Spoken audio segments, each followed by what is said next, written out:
Hello everyone, welcome to Sanmarga classes. 8ನೇ ಪ್ರಶ್ನೆ, ಕೇಂದ್ರ ಸರ್ಕಾರ ಎಂಬಂತಹ ಚಾಪ್ಟರ್ ಇಂದ ರಾಜ್ಯಸಭೆಯ ಸದಸ್ಯರ ಅಧಿಕಾರಾವಧಿ ಎಷ್ಟು ವರ್ಷಗಳು?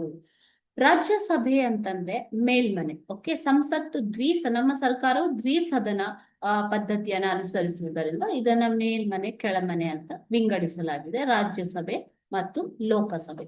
ಸೊ ಇಲ್ಲಿ 250 ಮಂದಿ ಸದಸ್ಯರು ಇರ್ತಾರೆ ಮಕ್ಕಳೇ, ಟೋಟಲ್. ಓಕೆನಾ? ಅದರಲ್ಲಿ 238 ಮಂದಿ ರಾಜ್ಯ ಹಾಗೂ ಕೇಂದ್ರಾಡಳಿತ ಪ್ರದೇಶಗಳ ವಿಧಾನಸಭೆಗಳ ಸದಸ್ಯರಿಂದ ಆಯ್ಕೆಯಾಗಿರುತ್ತಾರೆ.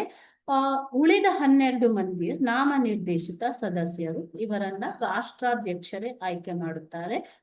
ಸಾಹಿತ್ಯ, ಕಲೆ, ಕ್ರೀಡೆ, ವಿಜ್ಞಾನ ಮತ್ತು ಸಮಾಜ ಸೇವೆಯಲ್ಲಿ ವಿಶೇಷ ಅನುಭವವನ್ನ ಹೊಂದಿರುವಂಥವ್ರು. ಸೊ ಈ ಸದಸ್ಯರ ಅಧಿಕಾರಾವಧಿ 6 ವರ್ಷ. ಲೋಕಸಭೆಯಂತೆ ಇಲ್ಲಿ ರಾಜ್ಯಸಭೆಯನ್ನ ವಿಸರ್ಜಿಸುವುದಿಲ್ಲ.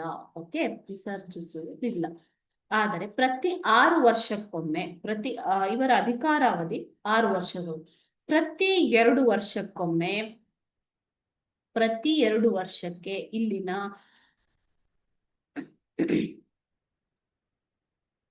ಒಂದು ಭಾಗದಷ್ಟು, ಓಕೆನಾ, 1/3 ಭಾಗದಷ್ಟು ಸದಸ್ಯರು ನಿವೃತ್ತರಾಗ್ತಾರೆ.